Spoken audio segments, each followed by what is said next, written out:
Hello, good morning. Namaskar, sir. Good morning. Good morning. Good morning. Namaskar, Suprabhat. Namaskar, Suprabhat. Today, my session, I've got it rescheduled to the morning so that we can, spend some time fruitfully.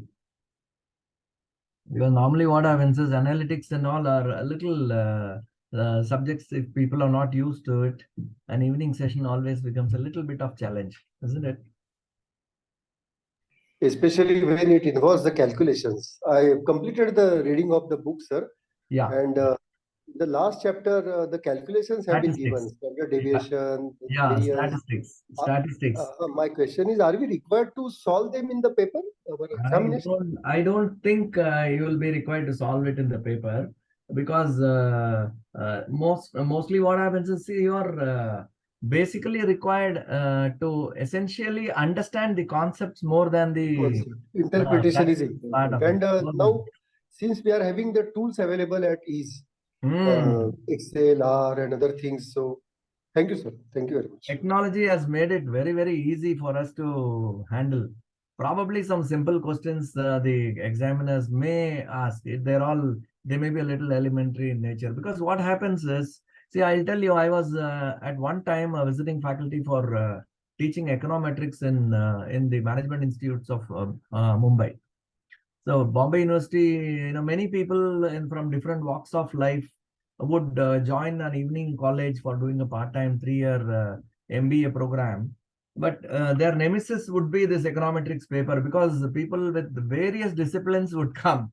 And if you have to pass an econometrics paper, it was a challenge. I'm talking about 25, 30 years ago when I used to, be a visiting faculty at some of the institutions in Mumbai. So, then in today's context, that's absolutely not required because there are a lot of tools.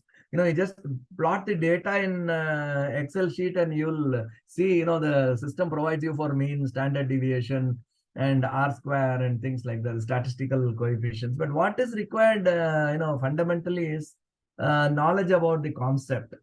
Because today, if I want to drive something, I need to know the concept. That's what it really means. Now, what we will do is, there are 14 people I understand who have checked in.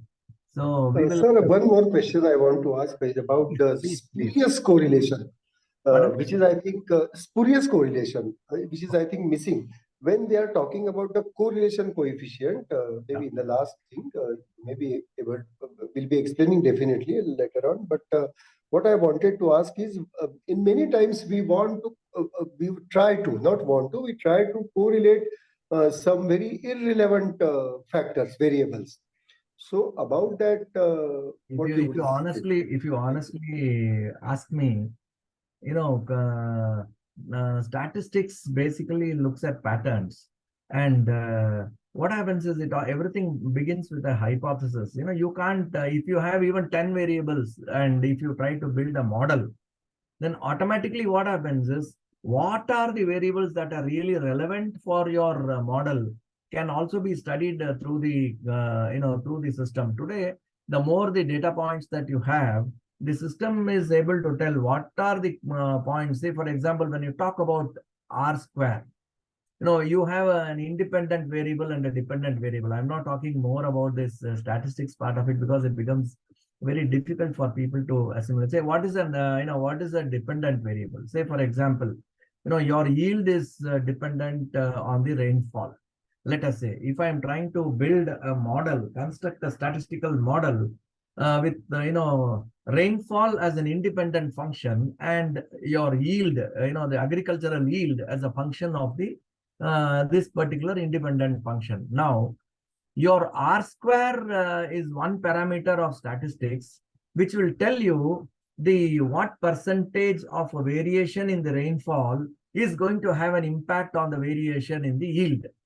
So these are some of the, and if you are going to, try to build a model with around 25, 30 different variables, for all only 10 or 5 variables may be really relevant, and that may the variations in such will have a very huge impact in your dependent variable.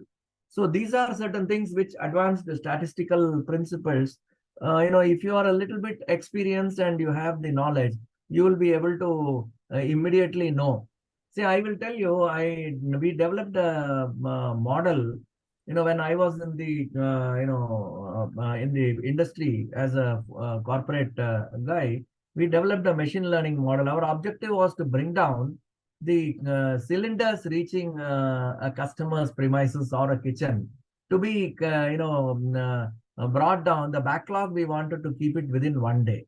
For example, if I place an indent in the morning for a cylinder, I should get before the end of the day the refill of the cylinder. This was the what is to be done is what we looked at, and we developed a machine learning model with so many factors, like the factors, even the capacity of a plant, the capability of a gas distributor to reach a cylinder, his manpower, his vehicle, his ability to pay cash for getting the supplies from the company. All these factors we put in.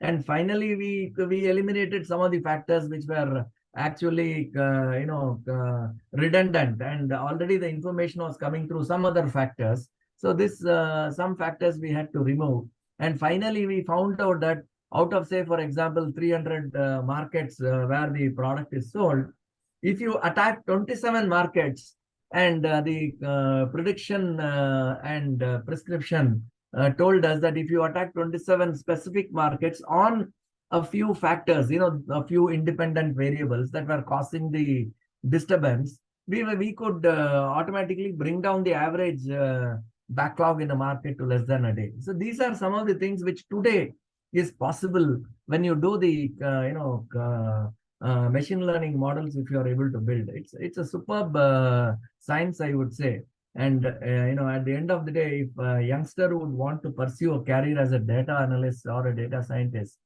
it's a very enriching career, professionally as well as intellectually, because you can beautifully, that's what they say, the future is for analytics. Now, as we maybe the last question, sir. Sorry to again. On page number 152 and 153, the problem is given is about the correlation between level of education and income. Okay. Now, and it is quite. I found it rather funny. Sorry to say, but level of education and then income, and then the correlation coefficient is come as to minus 0.1, saying that there is indirect weak correlation. So, how we would define? Had we taken the profession and income, let me but education and income. If you look at a standalone data, see, a standalone data is picked up to give you methodology of computing correlation. Whereas if you go behind and see, that's what I told you, how you look at statistics, how you look at an interpretation of a statistics, it all depends on the kind of data that you are looking at. Say, for example, if I am going to take a sample of 100, so from a small market, then for that particular market, for that segment, I will be able to be, I would be able to predict, or I would be able to assess. If I want to use the same 100 samples to talk about the entire country, maybe I may be wrong. So there is a science behind how the sampling is done. What is it all depends on how you want to define what is your problem statement.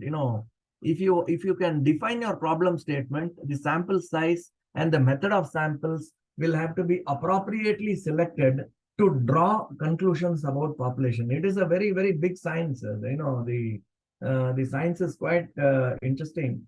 But it all depends. See, if I pick up two sets of data and try to work out a correlation, the correlation coefficient can be found out. But what is the kind of data that I have taken? How it is? See, there are two ways. One is looking at a data and trying to draw conclusion. And some of the illustrations which I have given to you in your study material is to tell you how you can correlate between two sets of data. That is what it is. So if you want to draw real meaning into the data that is given, I would only suggest that you need to know from the main source based on which this particular data is selected. For all you know, it can be income of some set of people. The education levels in families where the income level is a little low, or it can be pertaining to some geography where people living in that area have been sampled. So unless we know the larger context from where this data is picked up, then it becomes a little, it becomes a little difficult. Can we move on to the class, Mr. Kulkarni? Yes, sir. Thank you very much. Okay, it's very important to know the context in which we are looking at it. I'll just 1 minute.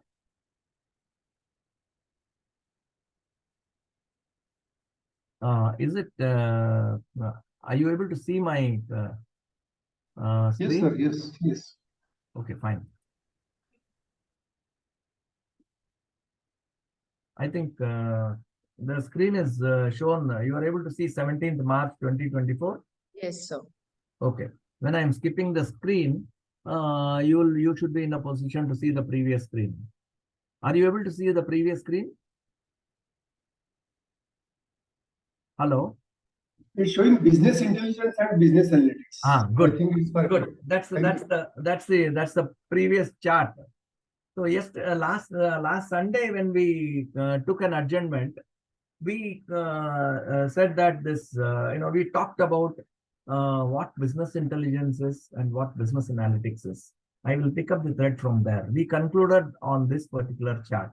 We said that business intelligence refers to procedural and technical infrastructure that collects, stores, and analyzes data produced in an organization. And the focus on future outcomes separates business analytics from business intelligence. That means business intelligence talks about the past, and business analytics moves further.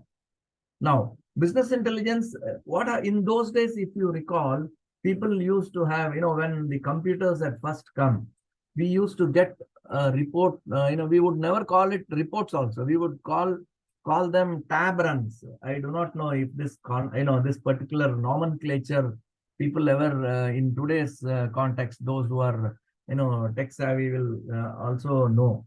Tab runs means it is a tabulated run. In those days, data would get fed into a mainframe big computer, and the data would be presented back to the users in the form of what is known as a tabulated run. And the first primary job of any staff, there were data analysts in those days whose job was to see whether the computer has been fed with the right kind of data. So people would go through these tab runs and they would see the right kind of, whether the entries are in order, and they would confirm within, say, for example, 72 hours. If you have around 100 different locations from where shipments have been made, these 100 locations would be sent to this particular tabulated run after the data is entered into the system, and they will look at it offline.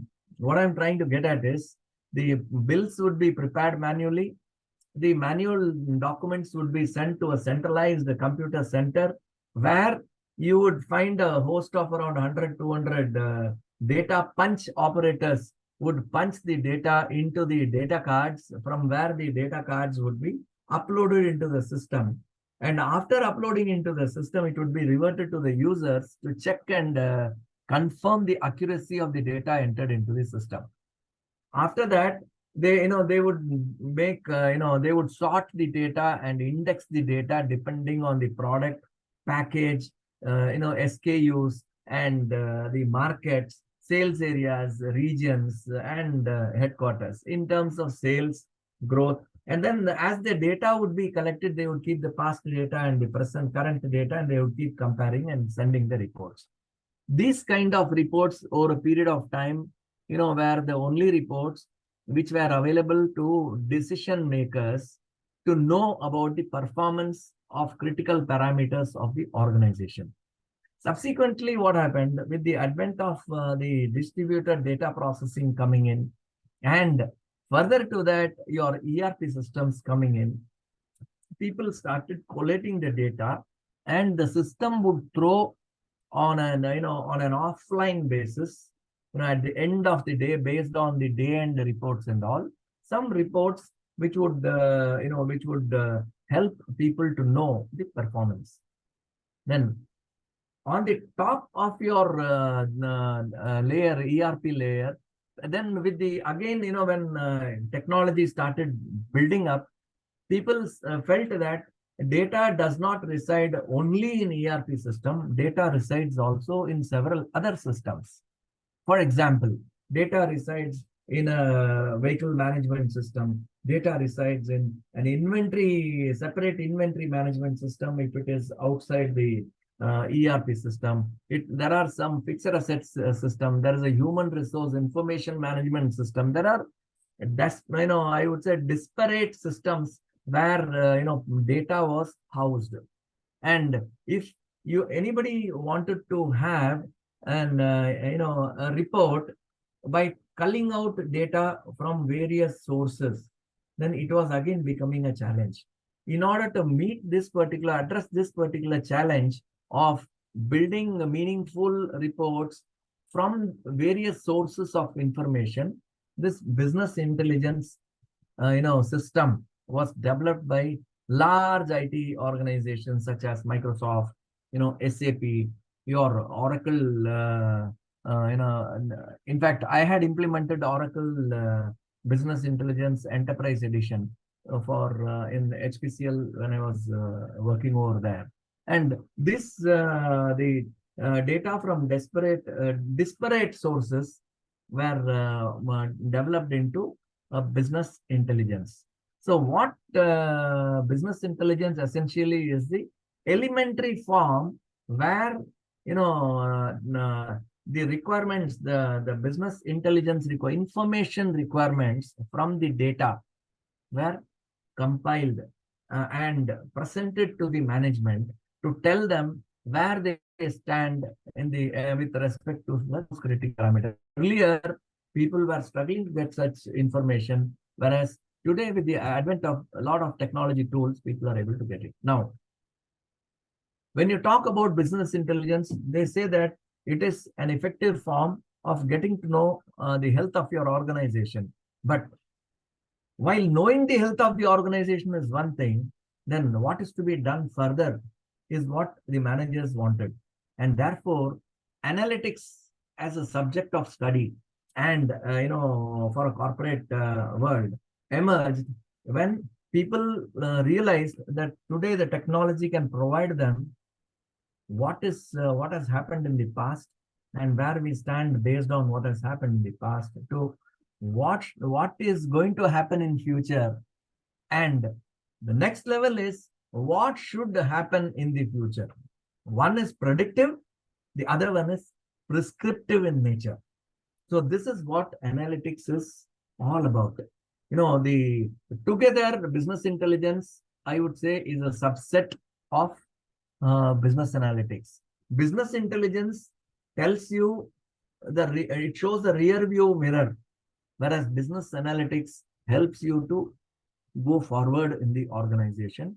And that is how we always say that analytics is a larger side of life, of which a subset is business intelligence. Analytics is an umbrella term used that includes applications, infrastructure and tools, and best practices that enable access to the analysis of information.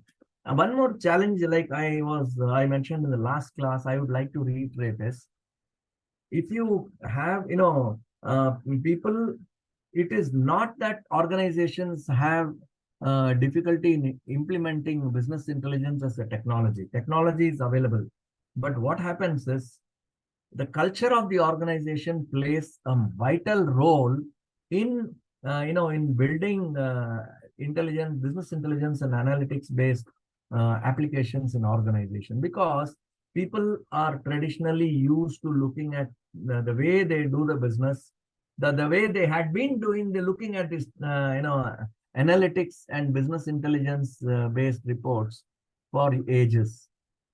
In fact, it was very when business intelligence report, when people are used to seeing what is the percentage of my inventory to the total, that is the traditional way of looking at it.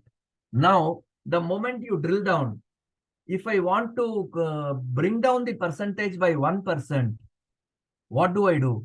Your business intelligence tell me what are the markets where the product is in surplus, where are the markets where the product is required but they have not been supplied, and is it worthwhile to ship the product from a have location to a have not location. These kind of things your your business intelligence report will provide you, but you as a manager will have to take a deep dive into it, analyze and create value to the company, because at every stage people believe that business analytics will be very helpful in creating value to the company. Are we all together? Hello? Yes, Hello? sir. Yeah, Yes, sir. I see 27 participants, including me in the system. And I hope you all, are very much engaged as I am with you all. Because once in a while, I keep taking this Definitely. Pardon? I Yes, said definitely. thank you You are very right. much. Thank you. Thank you very much. Yes. Because that gives me a lot of confidence. Now, I'm just showing you a very interesting chart, because this is very important from an analytics perspective. See, we are not talking about analytics per se. I don't want to confine myself to purely to some training analytics or HR analytics. That's a subset. But any training manager, I very strongly believe. See, I had been a business manager throughout my life. I had headed an IT function for quite a significant number of years, and I had also been a corporate trainer for a large organization. So I always believe that if you are able to align yourself with the business of the organization, the first step for anybody in any organization is you need to be business, you need to understand business. And then every initiative you take in training will be aligned to creation of value to the company.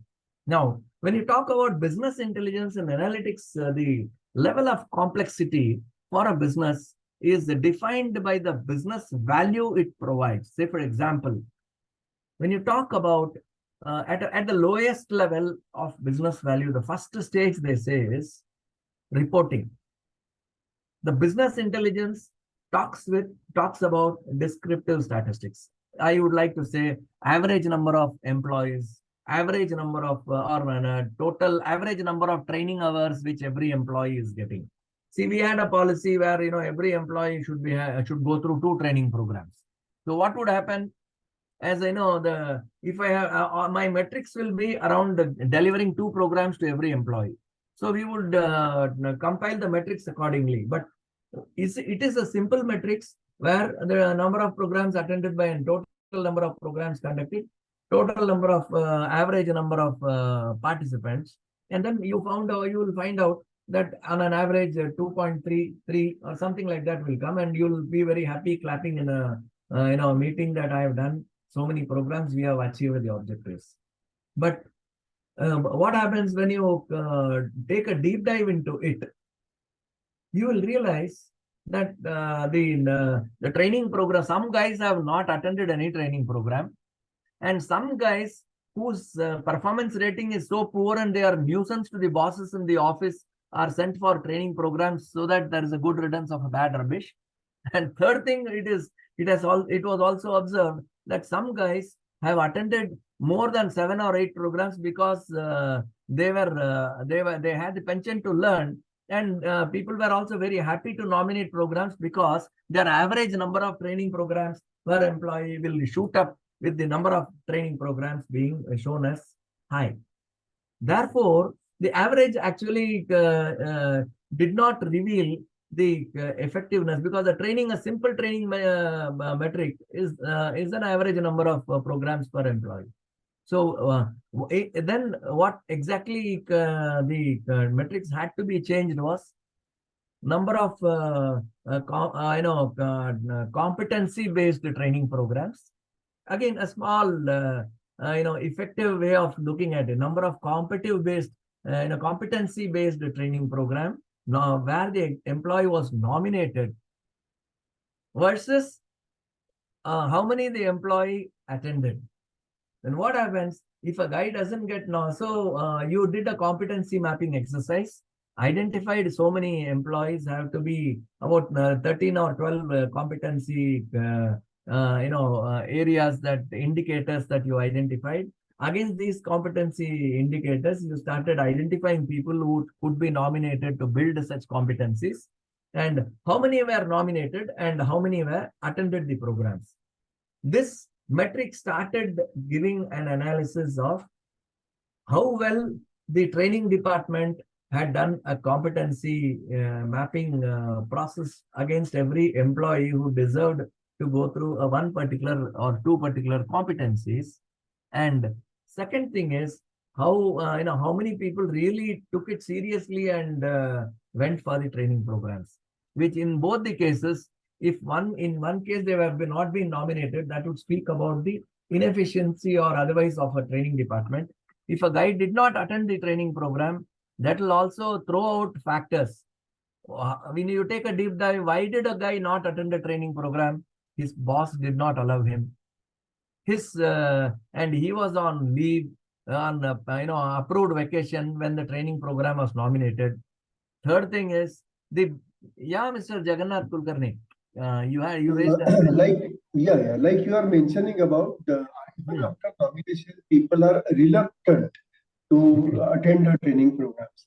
How we can fix, my question is, how we can fix the accountability or responsibility on those people who are either not attending on their own or who are not allowed to attend those programs?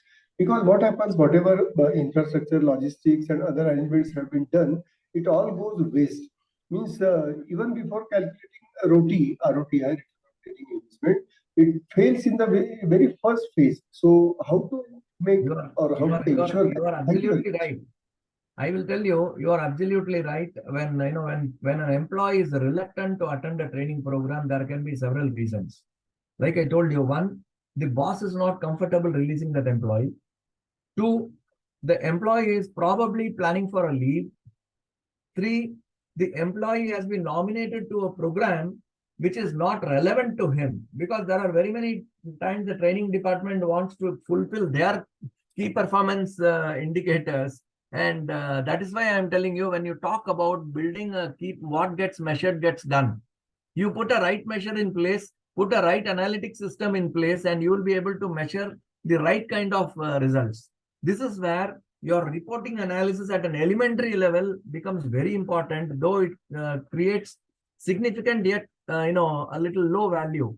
So what happens is you need to identify the factors. And in fact, I will just tell you based on my experience. I'm slightly deviating from analytics and getting into the training challenges. Training challenges is to get an employee to the training center and get him to participate in the training program. And at the end of the day, telling the management that his value addition has come through, a part of it has come through training program. These are the three critical areas which are challenges for training managers. Now, what we did was, we said that a training program will not be, we will tell the employees based on a development centers, what is the training they require. And if the guy is, and we will tell them that these are the competencies where, as a part of your development initiative, training is also, because training cannot be a panacea for all the evils of the organization. And therefore training, but significantly, training is going to, training has to create value to the employee and the organization thereby. So what we need to identify and tell him very categorically, this is the area where you need to improve upon. Here is a program for you. And if you make that interesting, an employee reluctance will go away. But yet you need to address the challenge of a boss being reluctant to send his employee subordinate for a training program. In such cases, we came out with the policy that if anybody is nominated for a training program from the training department, the refusal to release an employee will be conveyed only by the top management of the company. For example, even if a company has 1 lakh employees, even for one, if one employee who is nominated for a program is junior level employee is refused for a training program, that refusal or that sort of declining an employee to attend a training program should come from maybe the president of the organization or vice president of the organization, because the middle level managers will hesitate to go and put up their case that I don't want to send this employee for the training. And we had said that if an employee does not attend the training program, it will have an adverse impact on the appraisal of the boss. Now you fix the responsibility on the employee and his boss, automatically you will find out that provide a good program for an employee and fix the responsibility on the boss to ensure that the subordinate attends the program. You will not have a, at least I have seen that 80% the problem still persists. See, somebody who has been nominated for a program cannot be released because some project is going on. He's a project manager and some critical inspection team is visiting. So he cannot come. So such kind of, rejections are always allowable because you do not know what exigencies come at a workplace at any given point in time. But as a policy, it has to be very, very clearly spelled out that training is not something which is which can be taken like a run-of-the-mill kind of an activity in an organization. If the top management believes that training is something which is a value-creating activity in an organization, automatically all these miseries will stop. So it all starts from the top, as they say. Training also is not an exception to that. Now, coming back to have I responded to you, Mr. Kulkarni? Yes. Okay, sir. Now, when we talk about value creation, business value through analytics and the complexity, the reporting, first elementary stage is reporting. That is, the data gets reported, and this tells you what happened, why it happened, and why it's happening now. From the record, you will be able to find out all this data. And then after the reporting, you analyze and you get the answer to these questions. And then the next stage is you keep thinking what's going on. And then you have what is known as predictive statistics. So what they say is the business value comes from descriptive statistics, predictive statistics, and machine learning. What we call it, as prescriptive study.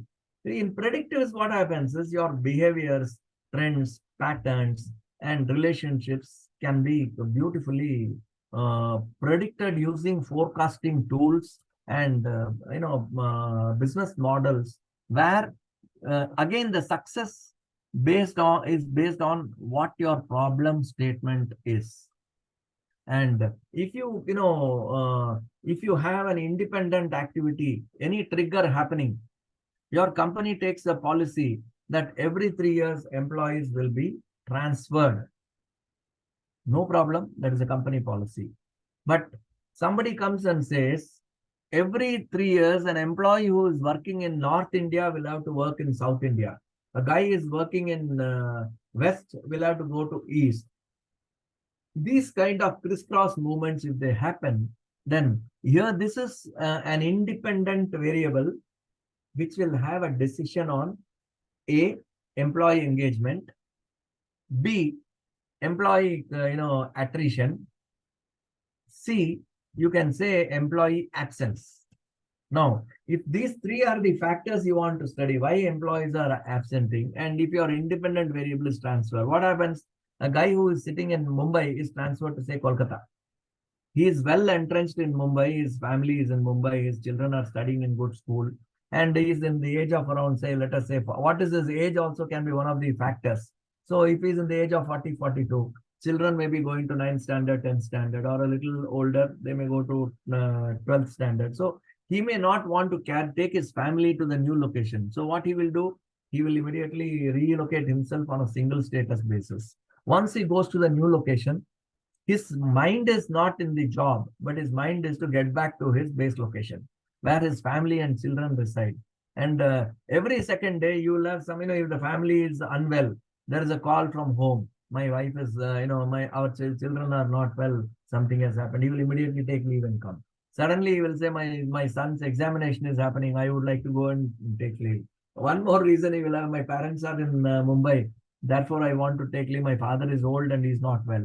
So then he will say, my wife is having a health issue. I have to go back. So you will find out patterns And if you try to pick up data saying that your employee absence, if your dependent variable is to study employee absence, and if this transfer is one of the causes, the system, the predictive statistics will tell what what will happen based on this prediction. Then prescriptive statistics is at the highest level. Prescriptive, see, machine learning. Machine learning will tell what will happen. You can predict, say, for example, a bank assesses your, CIBIL scores, and there are various parameters before they give a loan. In fact, we were doing a simulated exercise where we could tell when our dealer will default on his payment. When an employee is going to send a grievance letter to the company, you can you have your machine learning based on various patterns and of behavior in the company, depending on the various decisions that are periodically taken, will be in a position to tell you what things can happen on a predictive basis, and what is going to come, and so that you will be able to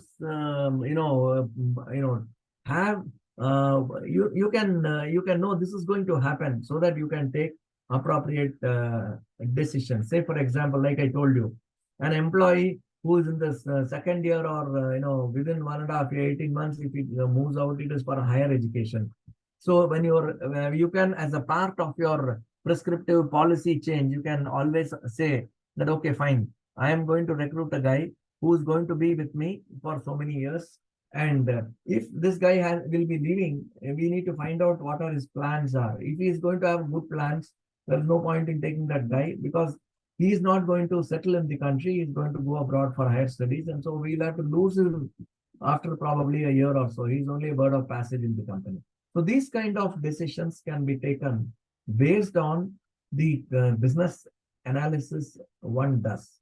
So when you talk about business value, at a reporting level, you certainly have significant value, and at a predictive and prescriptive level, you have very, very high business value through analytics. And the complexity of analytics goes up.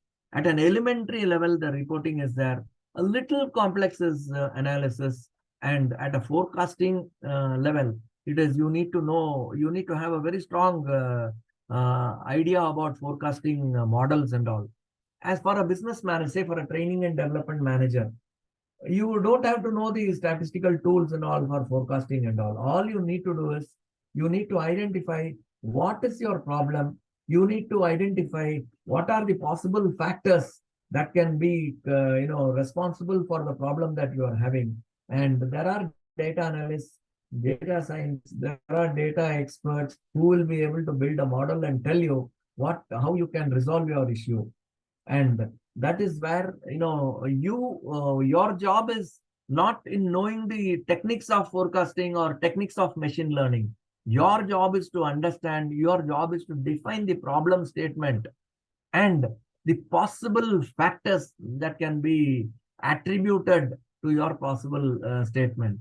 And based on that, your hypothesis will be built by the experts. Their tools will be built by experts, and you will only have to thereafter eat the fruits of that kind of a business analytics that is being carried out by the professionals who are meant for that. Clear? See, this is a very important chart which I thought I'll spend a little more time on. Then, what does Gartner say? Hello, am I audible? Are you able to see this chart? Yes, sir. Yes. Yes, sir. Yes, sir. Yeah. So Gartner, like I told you, Gartner is an independent global organization that basically researches into various tools and principles and processes of technology. And I would say that my experience with dealing with Gartner had been superb. In fact, they have a very good knowledge resource, and even if you have to assess any big software which is coming to you at a very high cost, you engage Gartner and you'll get to know the insights. Like I told you, when you are investing in technology, whether it is a hardware or a software, you need to know what that particular technology can bring into your organization and what it will not, so that you will strike a good balance and take a long-term view as to how a technology implement is going to help your company. And for such kind of activities, Gartner is the one of the you have Gartner, you have Forrester. There are a lot of organizations which are there. Gartner is one of the very very leading organizations with whom I have had good interactions also. Now, when you talk about this business analytics, the level of difficulty, Gartner says that you can plot the entire analytics based on the difficulties and the value creation. The more difficult the analytics is, the value is very, very high. And that means, in other words, if you want to have high value, you need to take deep dives. You cannot superficially handle things. There are very many people who even today say that whatever the data you may give here, I go by my hunch. I have spent 30 years, 35 years in the field. I know what things are and how things happen. Fine. Nobody, experiences one thing that can at best supplement your knowledge. Knowledge comes through strong analytics. Experience and insights you can get based on your journey in a particular domain. But this is what happens when very many people say, I have dealt with, when I was trying to train a bunch of around 30 MIS executives to use data analytics. They were saying we are used to report sales as per in the dimensions were very very mundane, which they were used to for 30 years. I told them the dimensions, the measures and dimensions will have to be different. The moment your analytical report, your business intelligence report throws out a slight difference in the dimension and measure, people get rattled, because most of the time they are used to seeing reports in a one particular form only. So what Gartner says is, when you talk about analytics, what happened is given, what happened is told by descriptive analytics. Why did it happen? You can get through diagnostic analytics. Through a predictive analytics, you will know, you can know what will happen. So from what has happened, you will graduate into what will happen. That means the past is an indicator of what the future is going to be. And at the highest level, how can we make it happen? Like I told you, when I started looking at my descriptive analytics, told me that I have backlogs in various markets of LPG cylinders not reaching homes, before a day, or it takes more than a day or so. Then the diagnostic analysis told me that there are several factors which contribute to this kind of a delay. Then my predictive analytics told me that what is going to happen based on my past data. Then what I did, when we analyzed the data further, we found out that if I want, as a company's business strategy, to bring down the backlog to less than 1 day, what should I do?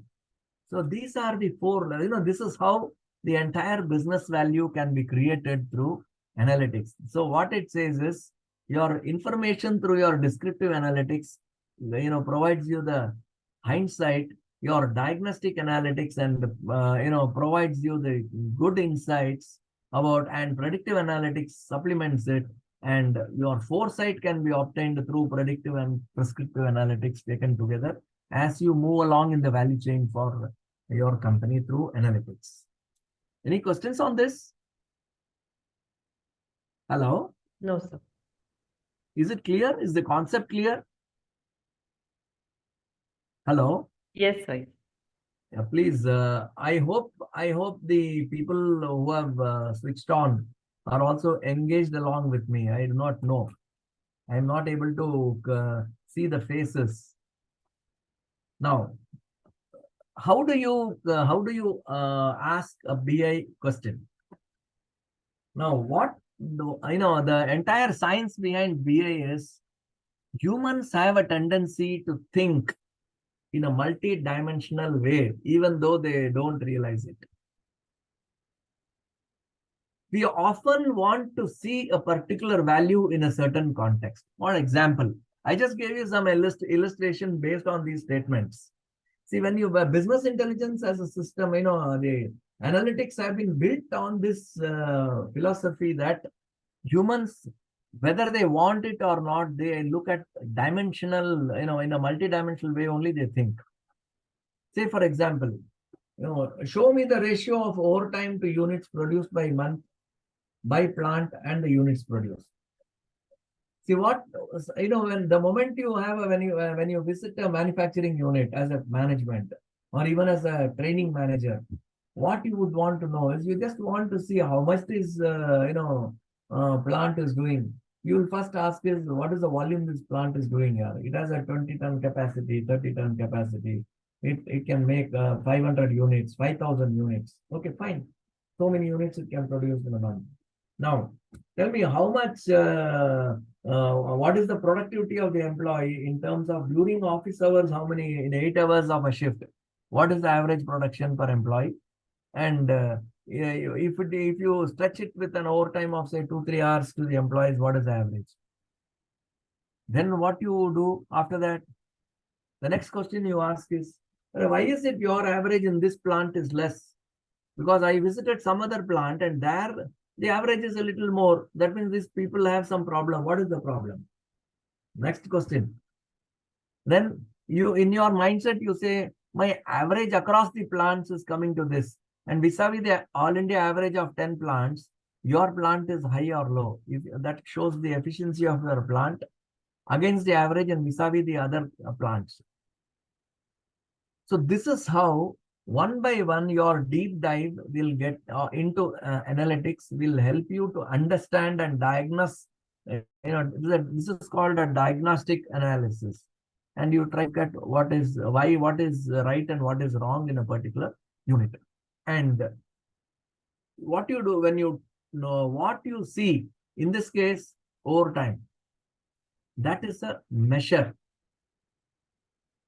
How you want to see? I want to see the overtime for a month, for a plant, and probably for an employee. These things are all called dimensions. So when you in business intelligence, you need to first fix your measure, fix your dimension, and then look at an appropriate measure to examine the dimension. So when you want to build your business intelligence process, define your measures and dimensions. If you do not have the right kind of dimensions and right kind of measures, then probably you will not be able to build right kind of analytics that will be helpful to you in the long run. Now we will just see, having talked about, we had seen what a data is, what analytics is, what is the big data, how data gets stored in a data warehouse, in a data lake, and how analytics is performed on these on the data that you are seeing. Now we will see some applications of HR analytics, which will be probably useful to you in getting some good understanding about how analytics is done. I have taken HR analytics because I wanted you people to look at, since most of you are from HR and you will be driving the HR aspect of the side of the business. And this should be, and these are all published data, from authentic sources. So these are all tested studies based on the employee, based on the experience of the organizations. Now, when you talk about first case, I would like to talk about is an employee retention. A company called Experian had an employee attrition problem. They were facing that, the levels of turnover that were 3 to 4% higher than they want it to be. Employee turnover. See, in any organization, a certain amount of attrition is always welcome, because the new blood will come, the old blood will go, and people with new ideas will come. People who will stagnate mentally will be eased out. These things are all very common in organizations. You all know about it. I don't have to tell you about it. But what happens is this particular company was facing abnormally high at levels of attrition. So what they did was they identified 200 attributes 200 attributes that led to employee attrition, including the team size, structure, supervisor performance, length of commute. In fact, when recently when I was interviewing a few candidates, they were mentioning to me, how many of you are from Mumbai? A lot of people are from Mumbai or outside Mumbai. So I'm from Mumbai, Mayuri. Anyway, see, Mumbai, Delhi, and other big cities. What happens is, in fact, in particular, my experience with Mumbai is, people said, "Sir, I live in western suburbs. The company where I was working was in central suburbs, and I found it very, very difficult to travel. So therefore, I had no choice but to change my company. So, these are some of the reasons why people change. Some people said in this particular company, in fact, very interestingly, some lady employees mentioned to me that in this company there are about 7 or 8 people, very good company and all, but they were having the office was so small that it had only one toilet. We were about 7 or 8 ladies in the office, and we had to use it, and it was becoming a little difficult for us.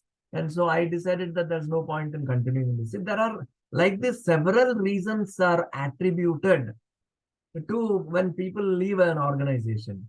So and then here it says that one of the risk factors that was identified was if a team had more than 10 to 12 people, definitely people will resign and go, is what they said. The flight risk was very high. So what happened? And so the analytics team also identified that when somebody moved farther away from the office, they would want to resign. Like I told you, a guy living in western suburbs had to travel to central suburbs. He was telling, I stay somewhere beyond Vasai, and I take half an hour to come to my office. And if my office is somewhere in Bulundar, Thane, those who are from Mumbai will understand the difficulty in traveling, commuting. He said 3.5 hours every day I commute, so I don't want to continue there. I want to bring down my commuting time. So I am resigning. So these are some of the factors which people say. This company, Experian, identified 200 such factors, and they built a model.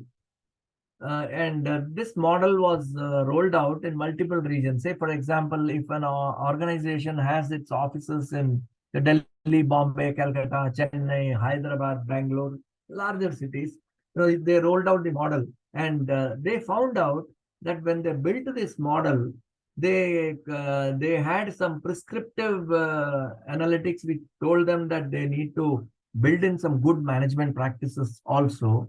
And they reportedly resulted in a drop in attrition of 2 to 3% in 18 months. So what happens is you have a problem of attrition. The moment you have a problem of attrition, you identify the attributes that cause that thing. That is a managerial skill. Problem is known to the management. You need to identify the correct problem. Then the factors causing it also is the attributable factors are known to the management. Here, these are the two areas where you people as managers can contribute. Then the system you have to provide data on that to the concerned data analyst, and then the model can be studied, and the expert will give you the predictions, and then possible, and you need to again think through from the model what could be a possible prescription for a solution, towards a solution. That is what it's all about. Now, the next example which I would like to mention is a flight risk at IBM. IBM Watson, like your Amazon AWS and IBM Watson has a very, very good machine learning, it's a solution. And they provide, their, the workflows analytics team using this IBM Watson built an algorithm including sources, like recruitment, tenure, promotions, performance, role, salary, job role, etc., etc. Now, the company also included employee sentiment. See, what they do is they do the machine learning provides you, Amazon in particular. I've used Amazon AWS system to understand the customer sentiments in petrol pumps. We conducted a big study, machine learning based study, and what you can do is you can capture the sound bites, convert the sound bites into data, and analyze those data and pick up the keywords and identify the sentiments, whether it is positive sentiment or a negative sentiment or a neutral sentiment towards a particular issue. So this sentiment analysis also was done by this company, and then they built a hypothesis. Again, in a hypothesis building, the business managers can play a very key role, or HR managers can play a key role. Here, the hypothesis was that engagement with social media might fall when employees are thinking about leaving. So this is the hypothesis. The investment which the company made in identifying the flight risk at IBM yielded, whatever 300 million in 4 years, and turnover for critical roles fell by 25%.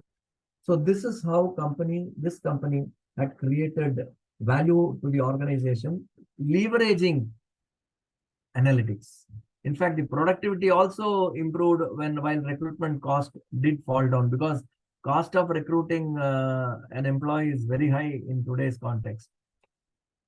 Now, another interesting analytics case study was about reaching optimum staffing level. Is your company understaffed or is it overstaffed? Many times you have either a problem of staffing or a problem of overstaffing, and no manager will ever say that he is staffed adequately. This is another big major challenge which organizations face. This company in Zimbabwe was concerned about losing money because of over or understaffed department. That means some departments were perceived to be overstaffed and other departments were perceived to be understaffed. What happens? Experts, again, the experts. In this case, who is an expert? Expert is a guy from the business and from the analytics side of the business, that is data scientist or data analyst. They took the number of employees of a business unit and compared this to the business activity of the same unit measured over 17 quarters. What they did, quarter to quarter, they started measuring the business activity versus the number of employees. And the relationship between the number of employees and the business activity was strong, with an R square of 70%, which means that the employees versus business activity, that means the 70.34% of the business activity, that the variation in 70 to the extent of 70% of the business activity could be explained by the variations in the employees, which means that there was a very, very strong coefficient of I would say efficiency, R square, which was built. And when they plotted the 2 dimension, the team was able to identify which departments were overstaffed and which departments were understaffed. So what they did, the excess staff from an overstaffed department were removed, and so those people, again, HR had to play managerial role. It is not a technology only tells you that in this particular department so many guys are overstaffed, so many guys are understaffed. redeploying an overstaffed into an understaffed department was one activity which had to be taken by the managers, and retrenchment of overstaffed employees who would not fit in anywhere in the company was taken by the again is a business call to be taken by the managers, and they were able to do it because analytics provided them with the information where they need to trim and where they need to step up. So that is how this HR analytics was used in an optimum staffing level. Now, testing employee training. In fact, there are several methods for training, testing and evaluating training programs. That will be taught by somebody else. But this particular organization, I just thought I will give you an insight about this particular organization. What they did was, the company was a large Dutch FMCG retailer that used people analytics to analyze the effects of training. They found out that training shop personnel had a positive impact on shop's financial performance. They said that there is a very strong correlation between the engagement levels of a training shop personnel to the company's financial performance. In fact, this alone they provided to say that the return on investment from their training for this particular employee, this consultancy organization told the company that you provide good training to the frontline employees, you will see the impact in terms of repeat purchases and customer satisfaction, customer experience, etc., etc. And the model helped them to show that the return on investment from the training was around 400%. There are methods to compute return on investment. You can, as you go along, your training evaluation subject will be able to tell you. And I can also help you in case you need to know. Now,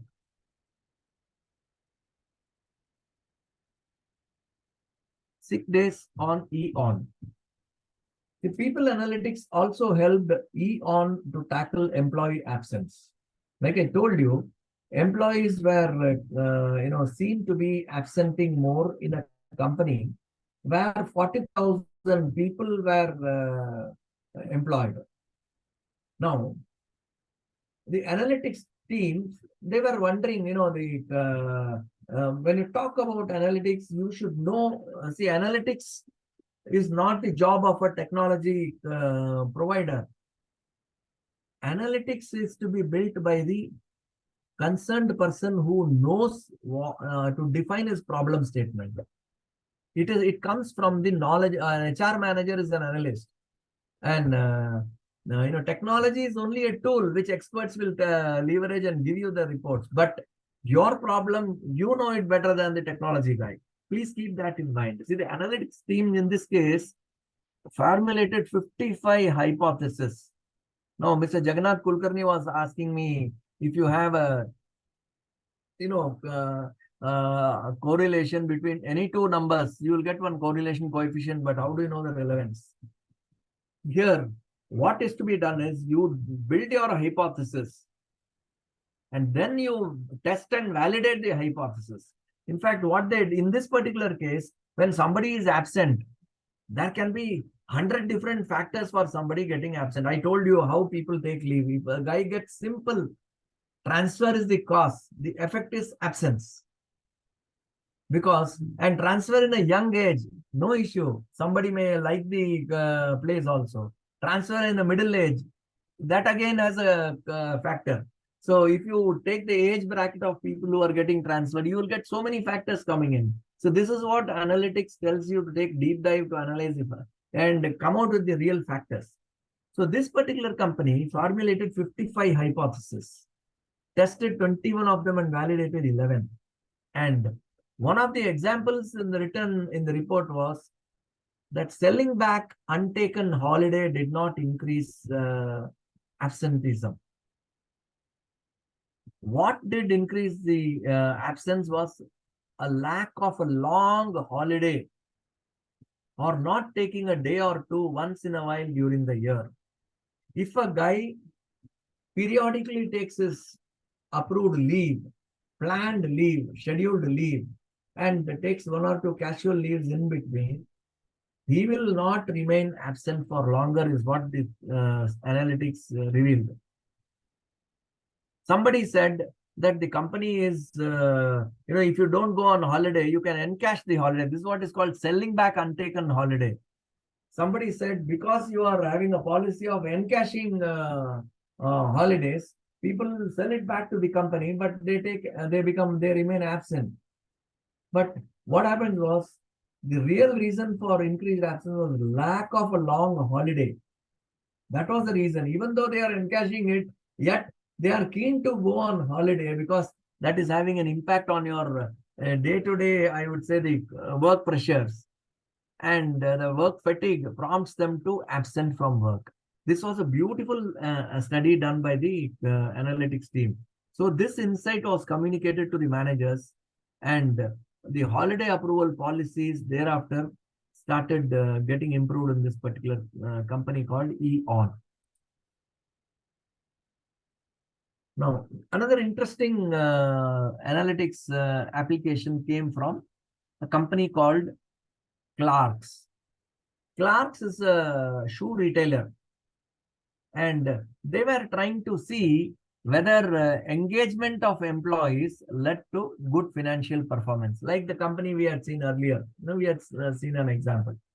The first question they asked was, is there a connection at all? So that means the problem statement of the management is there a connection between engagement and financial performance in a retailer store? Because the company had already reported higher than average levels of engagement, it looked into the returns of engagement and whether the returns of engagement would diminish with higher levels. As the levels of engagement go up, would the returns diminish, is what they wanted to study. Law of diminishing returns, kind of. Now, the team worked with statisticians. That means the experts, the analytics experts, the statisticians. And when you talk about a team, the team is a knowledge, team contains knowledge. Statisticians know the method to handle. And then these people, 450 business performance data points were included in the analysis. That means if I am saying that my business is impacted, then there are 450 touch points which go into improvement or lack of it for a business. Then the results showed that there was a connection. They subjected the entire set of data into a business model, and the engagement, they said there was a connection, and this engagement led to higher business performance. In Clark's case, one more, why I'm giving you this example is they also could pinpoint, the experts could pinpoint that 1% improvement in engagement led to 0.4% improvement in business performance.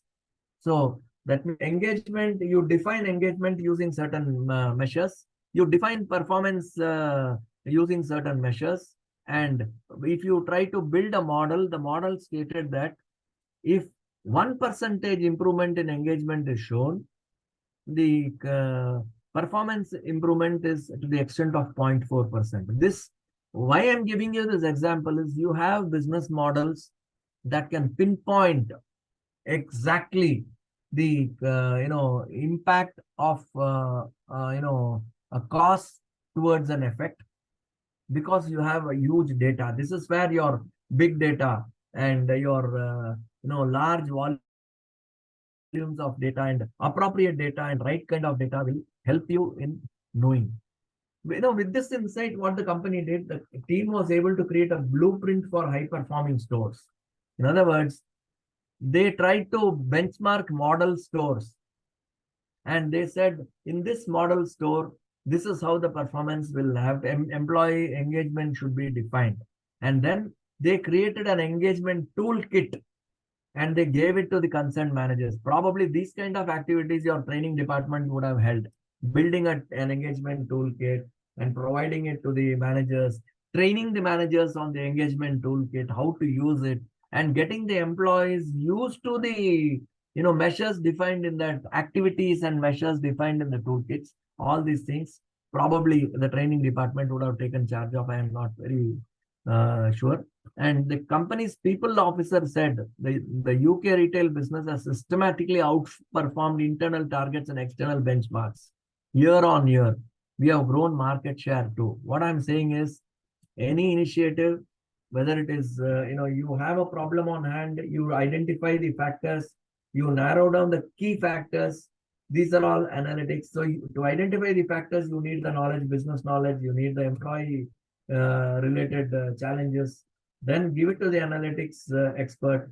Then you take back the report from them, the models and the prescriptions, analyze them, and come out with a business plan.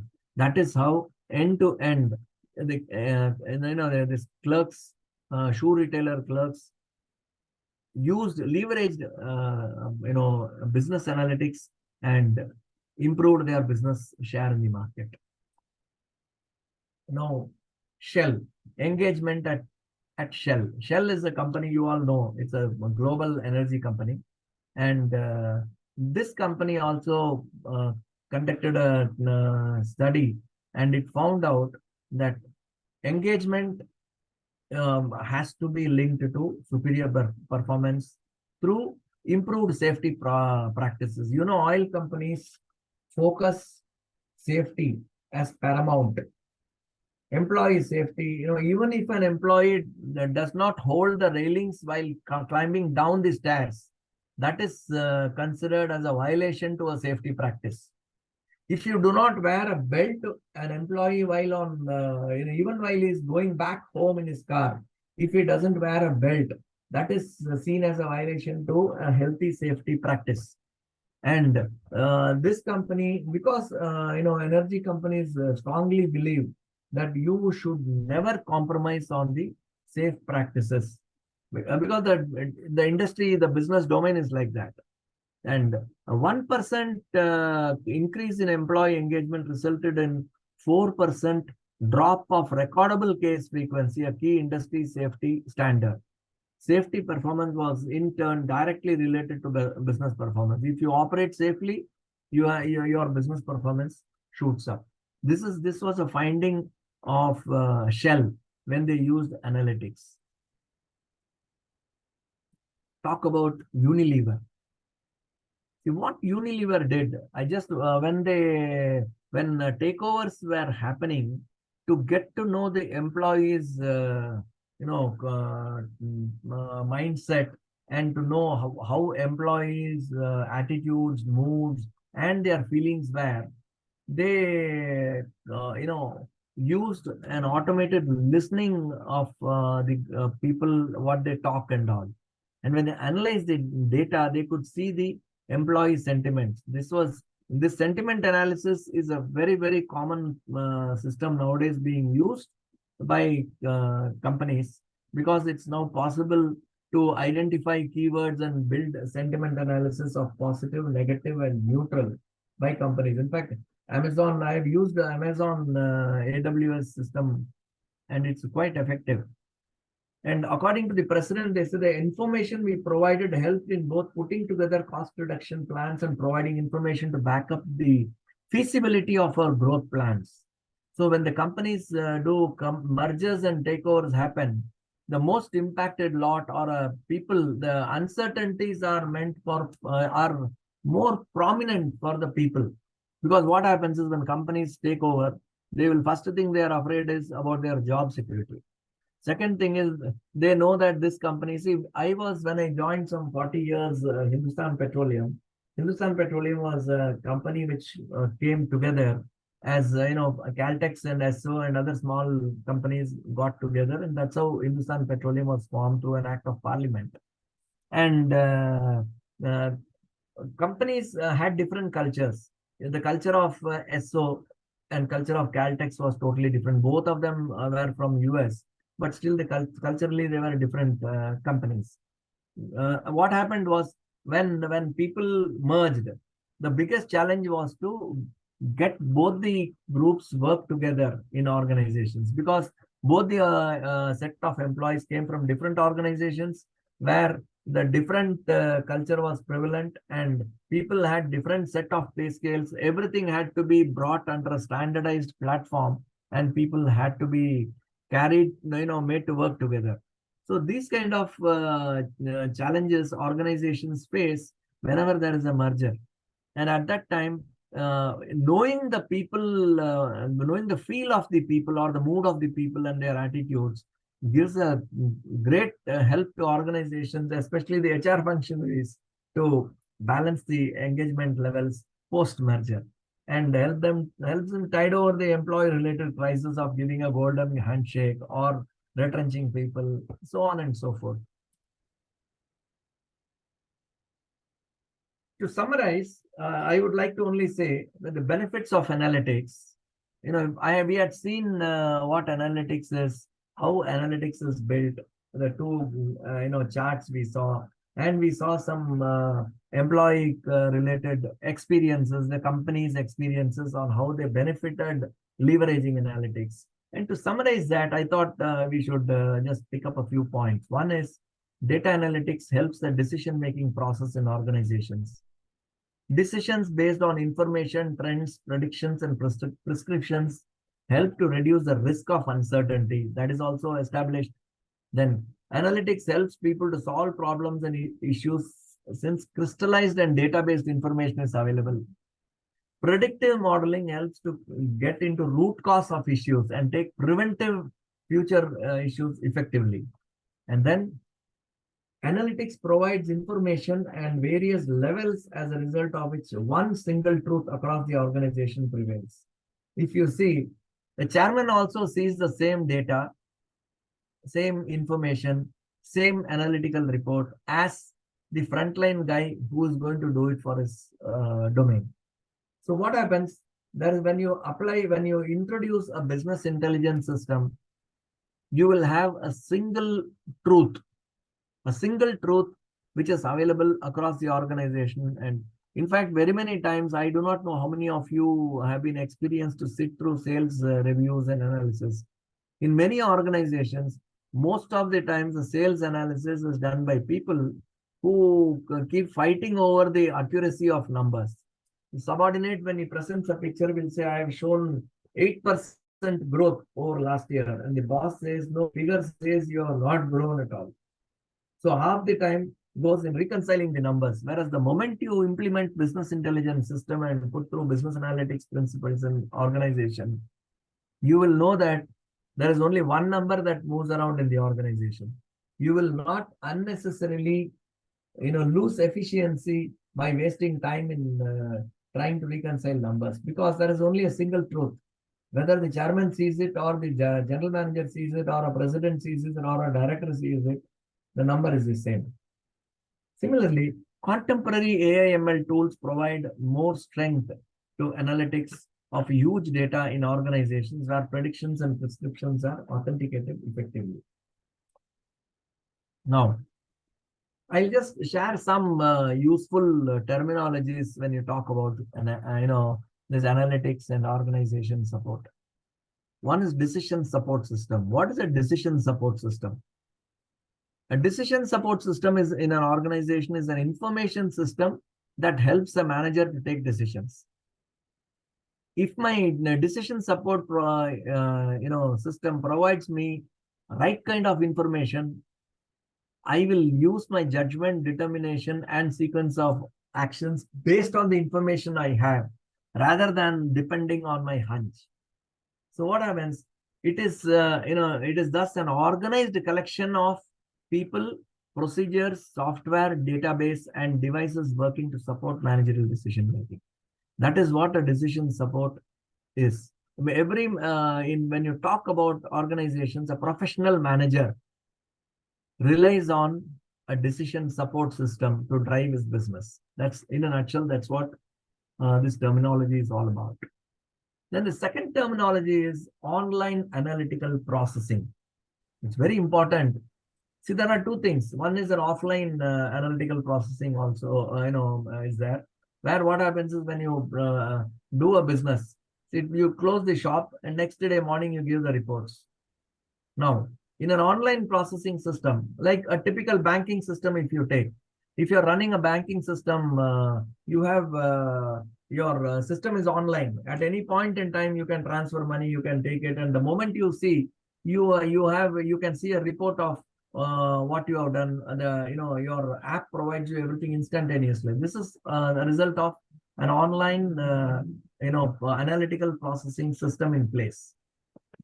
It quickly tells you. And when we say that we have a centralized system, so the sales officer on the go gets to know today if I have to sell around 10 trucks to around 15 customers in about 7 districts. Before the end of the as the transactions happen, he's able to on his app see where things are and how things are moving. So the system which enables to do all these things is called online analytical processing system, which tells a person concurrently as the action happens, the analytics to him on his fingertips. You also typically see what happens is people have multiple dimensions, like sales figures might region, country, state, province, and all. As the sales happen, when you can see a dynamic system on the screen. In fact, you see many of the government portals. If you see the government portals, as the system happens, you will see the portal, the dashboards changing. These are all possible because of online analytical processing system called OLAP.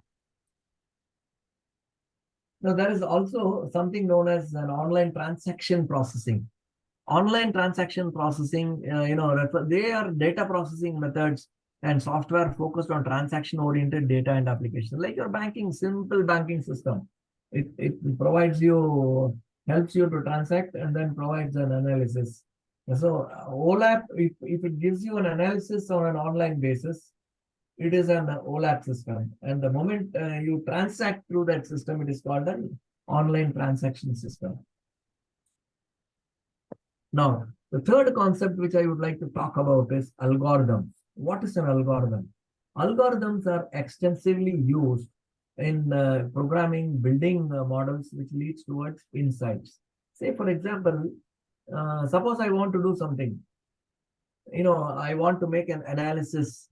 My algorithm will tell me how I should build my analysis and put it into a programming platform that will help the computer to take the data and process it the way I want as defined in my algorithm. In fact, it is a set of rules to be followed in calculations or other problem solving matters. Say, for example, suppose I want to know how my, on an average, what is going to be my income. Now, I want to take income of people from, 50,000 rupees per month to 75,000 rupees. I set a rule, go to the file, database file, pick up those employees who have the range of 50 to 75,000, take their, average income. You just take their income for about, say, 24 months, last 24 months, that is 2 years, and keep on adding, and then take an average of that.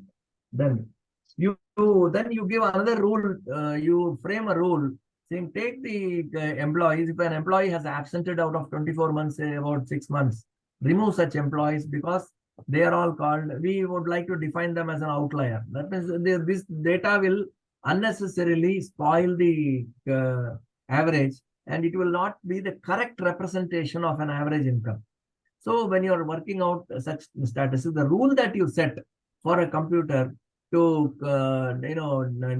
develop, to work on a software that would execute the instructions, that is called an algorithm. It is a set of rules to be followed in calculations. Now, I would like to just give a subtle understanding about who a data analyst and who a data scientist is. I think I'll take a few minutes before we wind up today to give. The biggest difference between data analyst and scientist is what they do with data. A data analyst typically, he analyzes the structured data to solve tangible business problems, like he uses the SQL, Python, programming, data visualization software, and analysis. He will just use it with the data. Now, his data, what is his common task? He will collaborate with the company's leaders, say the business managers. Like if you are a business manager, you'll call a data analyst and you tell him, boss, I want to know how people are, looking at my training program. Or you will say, I want to know how many people have so far attended this training program. I have identified 25 people. Did they go through it? What is the feedback about a training program? I will just tell him. This analyst will talk to me. Then he will acquire the data. You will have to tell him where the data is.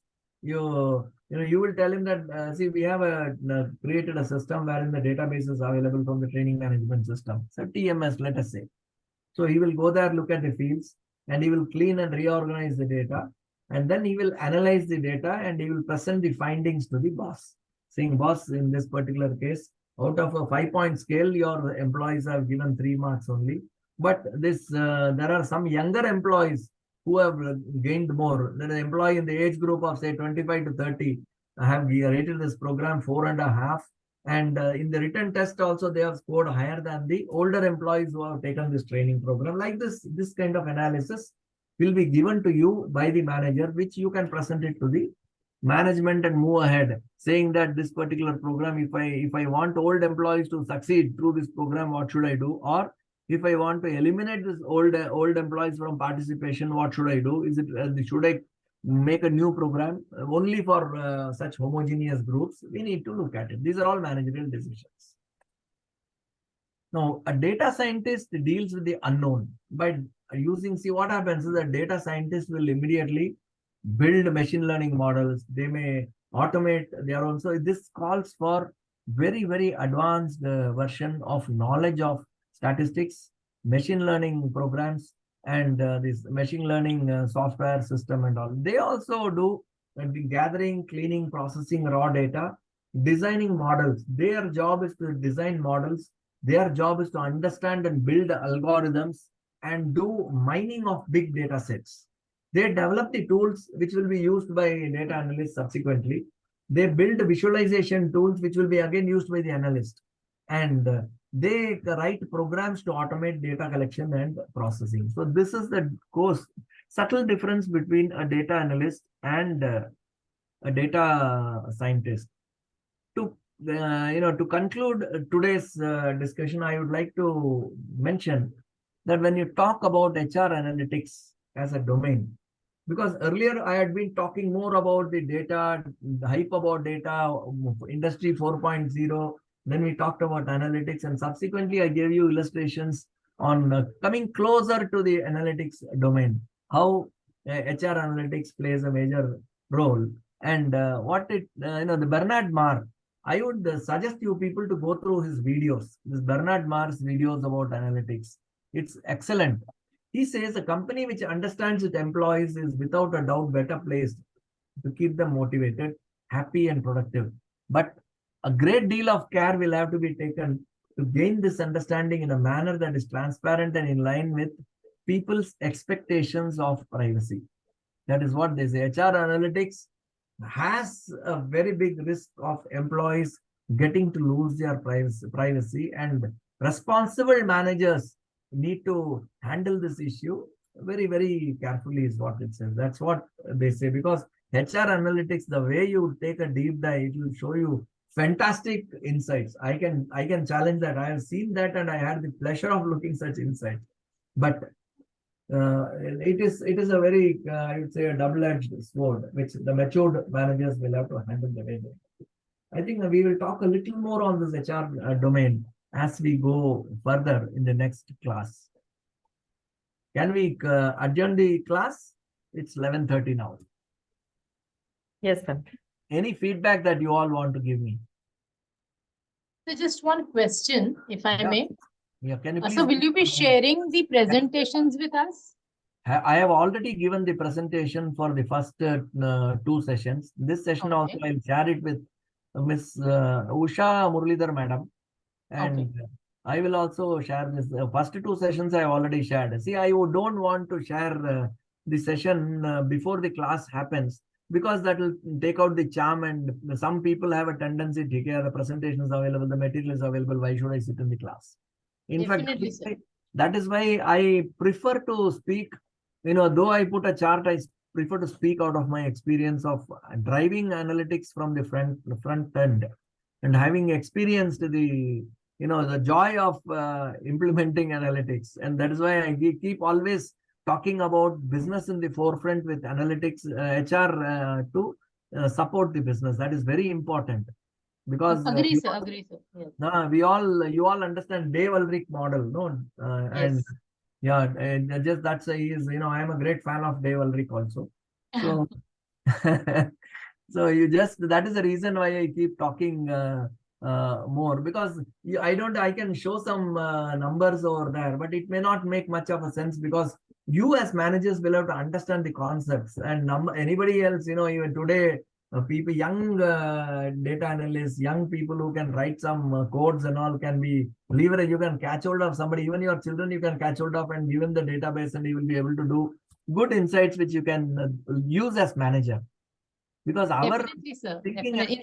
In fact, so just a small feedback. I think, so we are really enjoying these sessions. All the 3 sessions have been really good. The reason I was asking about the presentations was that it will help us to just revise and come back to you with doubts if we have any. Yes, you can definitely, because and after the end of a session, I make a PDF file, and by the end of the day, I send it to the. And in fact, for the last 2 sessions, your ISTD office asked me, Usha Muralidhar madam asked me, and I had sent her the presentations. Yeah. Okay, you can have it taken from her. And this Definitely, also by today evening, I'll be emailing it to her, and she will have it. Definitely, sir. Okay. Definitely. Thank you so very much. much. Thank you very much. Thank you. Have a good Sunday. Thank you, sir. Thank you. Thank you, Dhanyavad, sir. sir. Thank you, sir. Bye. Thank you, sir. Okay. Thank you. Thanks a lot.